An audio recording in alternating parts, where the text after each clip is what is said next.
Bem-vindo ao Portal do Terror Diário. O sangue ainda estava quente quando percebi que havia matado minha própria esposa.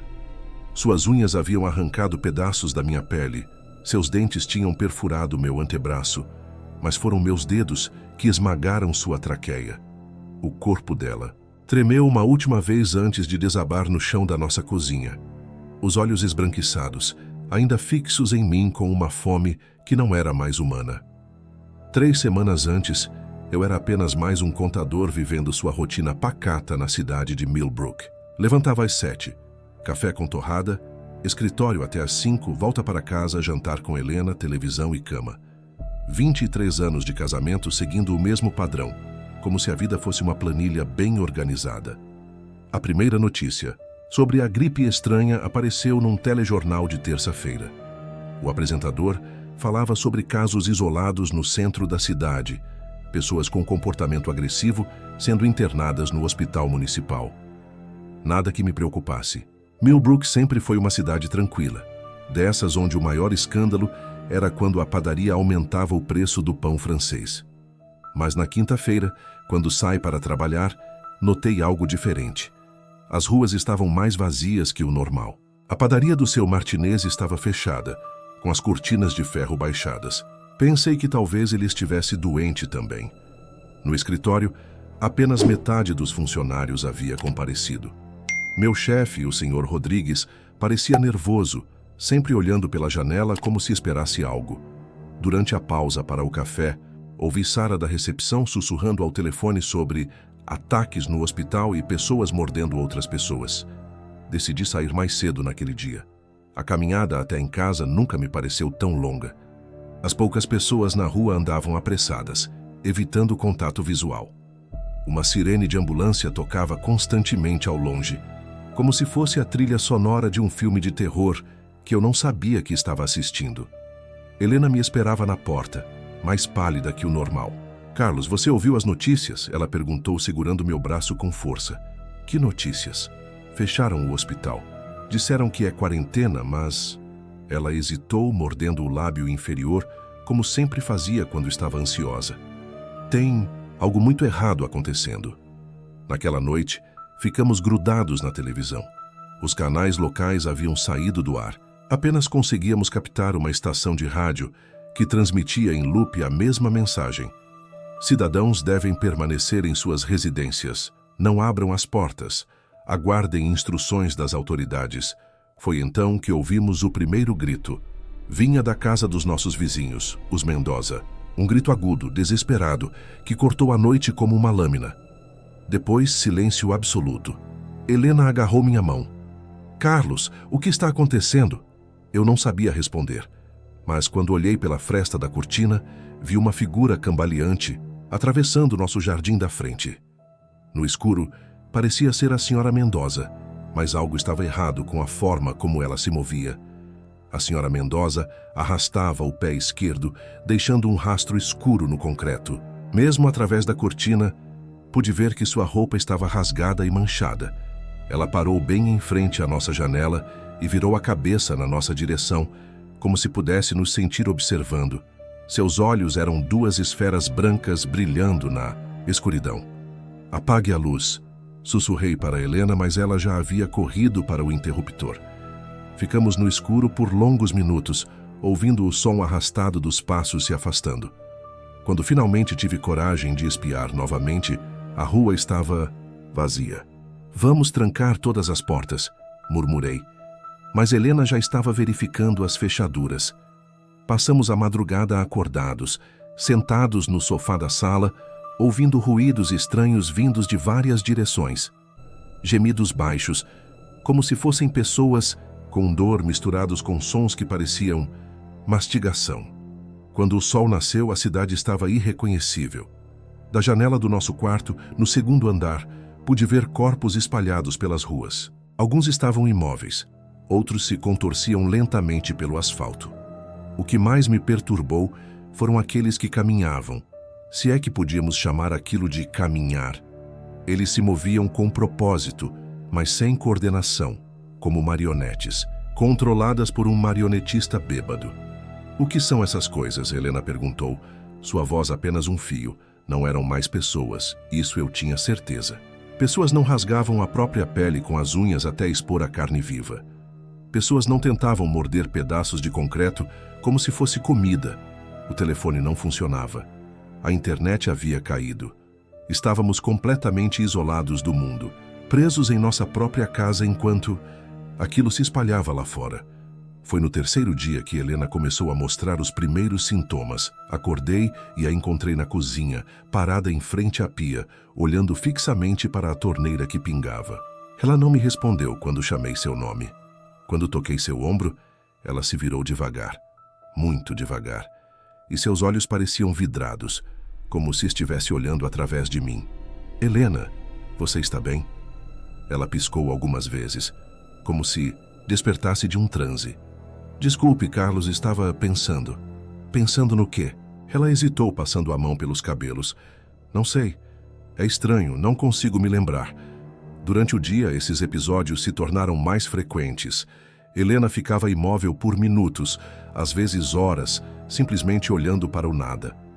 Quando eu tentava conversar com ela, suas respostas eram monossilábicas, como se falar fosse um esforço monumental.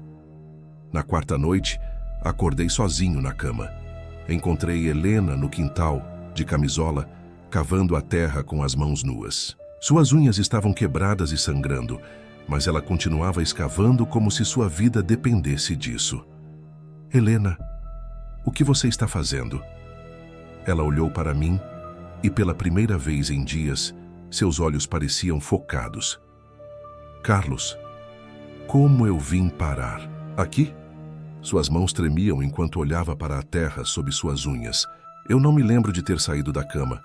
Foi então que percebi que ela não estava apenas doente. Ela estava se transformando na mesma coisa que vagava pelas ruas.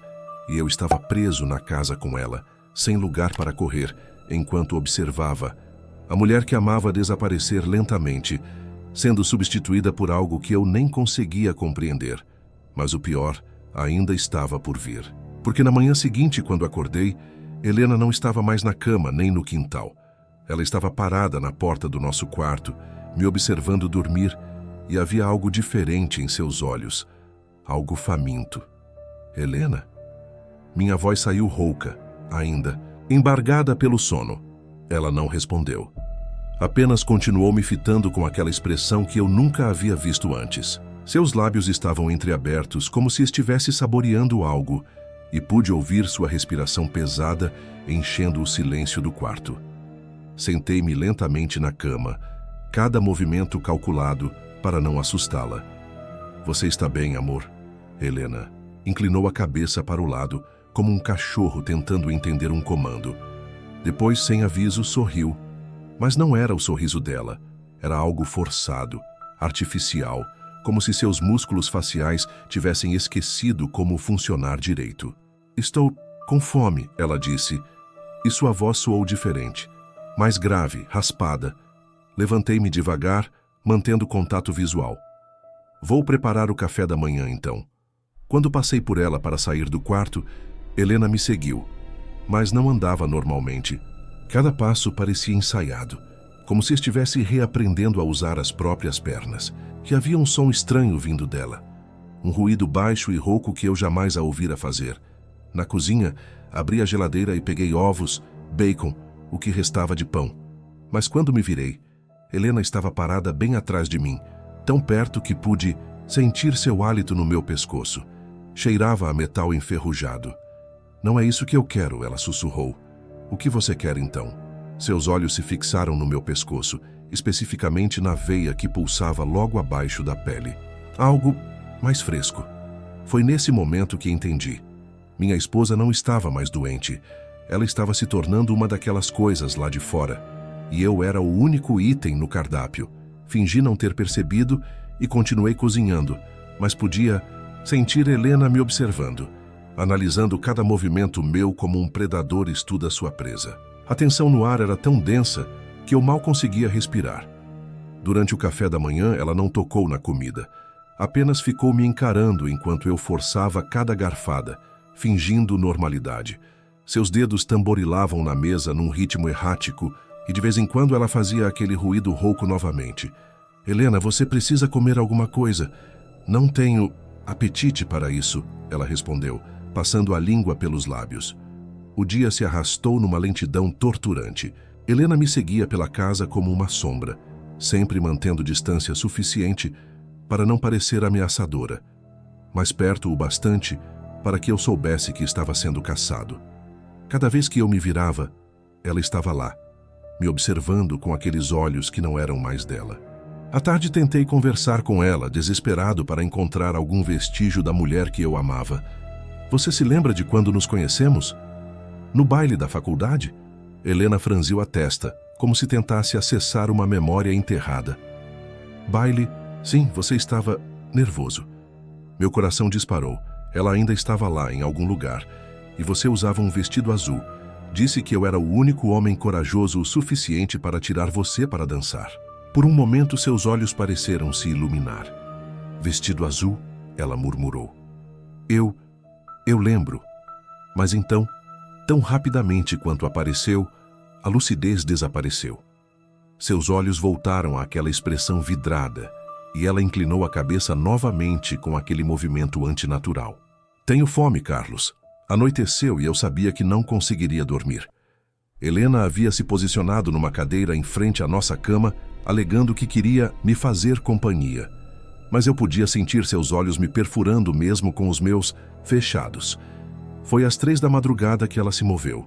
Ouvi o rangido da cadeira, passos lentos se aproximando. Fingi estar dormindo, controlando minha respiração, enquanto sentia a cama afundar com seu peso. Helena se posicionou ao meu lado, tão perto que pude sentir o calor do seu corpo. Então ela sussurrou no meu ouvido. Eu sei que você está acordado, Carlos. Abri os olhos e a encontrei a centímetros do meu rosto, sorrindo com aquele sorriso que não era dela. Suas pupilas estavam dilatadas, completamente negras, e havia algo escuro escorrendo do canto da sua boca. É hora do jantar, ela disse. E foi então que vi suas unhas, que haviam crescido e se tornado afiadas como garras. Antes que eu pudesse reagir, ela saltou sobre mim. Rolei para o lado no último segundo, sentindo as garras de Helena rasgarem o lençol onde minha cabeça estava apoiada momentos antes. Ela rosnou, um som que nenhum ser humano deveria fazer, e se preparou para atacar novamente. Helena, pare. Sou eu, Carlos. Mas não havia mais reconhecimento em seus olhos. Apenas fome. Ela se lançou sobre mim outra vez, dessa vez conseguindo cravar as unhas no meu ombro. A dor foi intensa, como ferro em brasa perfurando minha pele. Consegui empurrá-la e rolar para fora da cama, mas ela foi mais rápida e me alcançou antes que eu chegasse à porta. Foi quando ela me mordeu. Seus dentes se cravaram no meu antebraço com uma força brutal. Gritei, não apenas pela dor física, mas pelo horror de perceber que a mulher que amei por 23 anos estava literalmente tentando me devorar. Consegui me livrar dela com um soco no rosto, algo que jamais imaginei fazer. Helena cambaleou para trás, sangue escorrendo de sua boca. Meu sangue, desculpe, ela disse de repente, sua voz voltando ao normal por um instante. Carlos, eu não consigo controlar. Mas antes que pudesse terminar a frase, seus olhos rolaram para trás e ela atacou novamente. Desta vez não houve hesitação. Quando suas mãos se fecharam ao redor do meu pescoço, quando senti seus dentes se aproximando da minha jugular, meu instinto de sobrevivência assumiu o controle. Minhas mãos encontraram sua garganta e eu apertei. Apertei até que os ruídos parassem. Até que ela parasse de se mover. Até que a mulher que eu amava se tornasse apenas um corpo inerte no chão da nossa cozinha. Foi só depois, quando me ajoelhei ao lado do corpo de Helena, que a realidade me atingiu como um martelo. Eu havia matado minha esposa, com minhas próprias mãos. Mas mesmo sendo um assassino, mesmo carregando aquele peso, uma parte de mim sabia que não havia escolha. Helena já estava morta há dias. Eu apenas havia libertado o que restava dela de uma existência monstruosa. Sentei-me no chão da cozinha, observando o sangue escorrer da minha mordida, quando percebi algo terrível. A ferida estava esquentando. Não, era apenas o calor da inflamação. Era algo diferente, como se houvesse fogo correndo pelas minhas veias. Olhei para o espelho da geladeira e vi meu reflexo, pálido, suado, com veias escuras se espalhando a partir da mordida como teias de aranha sob minha pele. A infecção estava se espalhando. Em poucas horas eu me tornaria igual àquelas coisas lá fora, igual ao que Helena havia se tornado. Foi então que ouvi as batidas na porta da frente. Não eram batidas normais. Eram socadas violentas, como se alguém estivesse tentando derrubar a porta. Ou algo. Espreitei pela janela e meu sangue gelou. Dezenas deles estavam no meu jardim. Homens, mulheres, até crianças. Todos com aqueles olhos esbranquiçados, todos se movendo com aquela coordenação antinatural. E todos olhando diretamente para minha casa. Eles haviam sentido o cheiro do sangue. Ou talvez soubessem, instintivamente, que agora eu era um deles. As batidas ficaram mais intensas. Ouvi madeira rachando. Corri para o porão, trancando todas as portas no meu caminho. Mas sabia que não adiantaria muito. Se eles conseguissem entrar, e conseguiriam, me encontrariam eventualmente. Sentado no escuro do porão, sentindo a infecção se espalhando pelo meu corpo, percebi que tinha duas opções: esperar me transformar e me juntar àqueles monstros lá fora, ou... Meus olhos se fixaram na corda pendurada no teto que eu usava para secar roupas no inverno. Mas enquanto ponderava meu destino, ouvi algo que me fez questionar tudo o que pensava saber sobre aquela situação. Vindo de cima, abafado pelas tábuas do assoalho, chegou até mim um som impossível. A voz de Helena chamando meu nome. Carlos, onde você está? A voz era inconfundivelmente dela. O mesmo tom doce que me acordava nas manhãs de domingo, a mesma entonação que usava quando me chamava para jantar. Mas Helena estava morta. Eu mesmo havia sentido sua traqueia se esmagando sob meus dedos. As batidas na porta da frente haviam parado. Um silêncio sepulcral tomou conta da casa, quebrado apenas por passos lentos no andar de cima. Passos que eu reconhecia. Helena sempre arrastava ligeiramente o pé esquerdo, por causa de uma antiga lesão no tornozelo. Carlos, por que você está se escondendo de mim? Minha mente começou a fragmentar. Havia matado minha esposa ou não? O corpo estava lá em cima, eu tinha certeza. Mas então como? A infecção. Talvez ela fizesse mais do que transformar pessoas em monstros. Talvez causasse alucinações. Fizesse a vítima ouvir vozes de pessoas mortas. Mas os passos no andar superior eram muito reais e estavam se aproximando da porta do porão. Amor, estou preocupada com você. Vi o sangue na cozinha. Meu coração batia tão forte que eu tinha certeza de que ela podia ouvi-lo onde quer que estivesse. As veias escuras em meu braço haviam se espalhado até o ombro e minha visão começava a ficar turva nas bordas. Você está doente, não é? Eu posso ajudar. A maçaneta da porta do porão girou lentamente. Pressionei-me contra a parede mais distante, tentando me fundir com as sombras. A porta se abriu com um rangido que pareceu ecoar por toda a eternidade. No topo da escada, uma silhueta se recortava contra a luz fraca do corredor. Era Helena, ou pelo menos parecia ser. Mesma altura, mesmo cabelo, mesmas roupas que usava quando morreu. Mas havia algo errado com a forma como ela se movia. Muito rígida, como se cada articulação fosse um mecanismo que precisava ser operado manualmente. Achei você, ela disse, e começou a descer os degraus. A cada passo, pude ver mais detalhes, que me fizeram questionar minha própria sanidade. Não havia marcas no pescoço dela, onde minhas mãos haviam apertado. Sua pele tinha uma palidez cadavérica, mas não havia sinais de morte. E seus olhos eram completamente negros. Você está com medo de mim, Carlos? Não consegui responder. Minha garganta estava fechada pelo terror. Não precisa ter medo. Somos iguais agora. Ela apontou para as veias escuras no meu braço. A infecção nos conecta, nos faz família de verdade. Helena chegou ao pé da escada e se virou na minha direção. Seu sorriso era amplo demais, revelando dentes que pareciam mais afiados do que eu me lembrava. Mas primeiro, você precisa aceitar o que se tornou. Foi então que percebi a verdade horrível. Não havia matado Helena. Não havia corpo na cozinha. A infecção já havia tomado minha mente por completo. E tudo, a luta, o estrangulamento, Até mesmo os monstros do lado de fora. Não passava de alucinações causadas pela doença, consumindo meu cérebro. Helena estava bem. Sempre esteve bem. E eu era apenas um homem infectado, delirando no porão da própria casa. Não, murmurei. Isso não está acontecendo. Está sim, amor, e você vai gostar. É libertador não precisar mais fingir ser humano.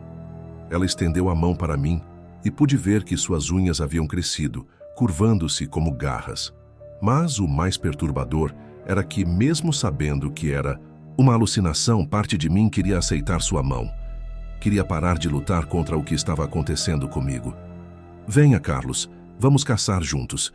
Mas quando estendi minha mão para tocar a dela, meus dedos atravessaram o ar vazio. Helena desapareceu como fumaça, deixando apenas o eco de sua risada ecoando pelas paredes do porão. E foi nesse momento de lucidez forçada que ouvi o som mais aterrorizante de todos. A porta da frente sendo arrombada por algo muito real, muito faminto e muito próximo de me encontrar. Os passos no andar superior eram diferentes agora. Múltiplos, descoordenados, como se uma multidão tivesse invadido minha casa. Houve móveis sendo derrubados, vidros se estilhaçando, e aquele ruído rouco que eu havia aprendido a temer. Eles estavam procurando por mim. Sentado no chão frio do porão, observando as veias negras se espalharem pelo meu peito como raízes venenosas, finalmente entendi a verdade. Não havia Helena fantasma, não havia alucinações complexas. A realidade era muito mais simples e aterrorizante. Eu havia matado minha esposa. Ela havia se transformado, eu a matei em legítima defesa, e agora estava me transformando na mesma coisa. Os infectados lá fora haviam sentido meu cheiro, o cheiro da mudança, e vieram me buscar para me incluir na horda. As batidas na porta do porão começaram novamente, desta vez muito mais violentas. Levantei-me com dificuldade, sentindo meu corpo já não responder como deveria. Minha visão estava embaçada, minha coordenação comprometida, e havia uma fome crescente se formando no fundo da minha mente. Uma fome por carne fresca. A porta cedeu com um estrondo. Eles desceram em massa. Homens, mulheres, até crianças com olhos vazios e bocas ensanguentadas. Mas ao invés de me atacarem, pararam a poucos metros de distância, apenas me observando com curiosidade. Um deles, que um dia deve ter sido o prefeito da cidade a julgar pelo terno rasgado, inclinou a cabeça para o lado e fez aquele ruído, rouco que eu já conhecia, como se estivesse me cumprimentando, e eu respondi com o mesmo som. A transformação estava completa. Eu não era mais Carlos, o contador de 45 anos casado com Helena. Eu era outra coisa, algo que existia apenas para caçar, para se alimentar, para espalhar a infecção. Seguimos juntos pelas ruas de Millbrook, nossa horda crescendo a cada casa invadida, a cada pessoa transformada. Não havia mais dor, não havia mais culpa pelo que fiz com Helena. Havia apenas o instinto primitivo de sobreviver e infectar. Meses depois, quando soldados chegaram para limpar a cidade, encontraram apenas ruas vazias e casas abandonadas. Não sabiam que estávamos nos escondendo nos esgotos, nos porões, esperando, aprendendo, evoluindo. Hoje, quando olho no espelho, sim, ainda posso me reconhecer, ainda mantenho fragmentos de consciência, vejo Carlos olhando de volta. Mas por trás dos meus olhos, há algo mais antigo, mais faminto. E às vezes, nas noites silenciosas, ainda ouço a voz de Helena me chamando.